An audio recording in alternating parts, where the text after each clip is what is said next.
জেঠুকি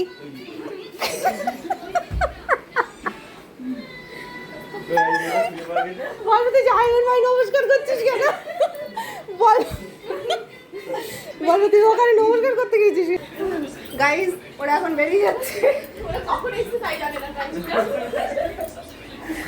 আমাদের বাড়িতে আমার জামাইবাবু এসেছিল, সেই ভিডিওটা তোমাদের সঙ্গে শেয়ার করা হলেও আর বোন এসেছিল সেটা কিন্তু তোমাদের সঙ্গে শেয়ার করা হয়নি। মাঝে কেটে গেছে কিন্তু 3টে দিন, আর এই 3টে দিন পর কিন্তু ওরা আবার বাড়ির পথে রওনা হয়েছে। দেখো যার বাড়ি তার তো যেতেই হবে, তাই না? সেখানে তো আমি আটকে রাখার কেউ নই, কিন্তু ওই যে মনটা খারাপ হয়ে যাচ্ছে। অনেকদিন একসঙ্গে ছিলাম, হাসি মজা করেছি, একসঙ্গে ঘুরতে গেছি, সময়টা একসঙ্গে দারুণভাবে এনজয় করেছি বলতে পারো। যাই হোক, ওরা যাবে বাড়িতে আর আমি আমার ছেলেকে যাবো স্কুলে দিতে, আর সঙ্গে আমার বোনকেও দিতে যাবো স্টেশনে। আর আমার জামাইবাবু যেহেতু আমার হাজবেন্ডের সঙ্গে যাচ্ছে, তাই এই ব্যবস্থা।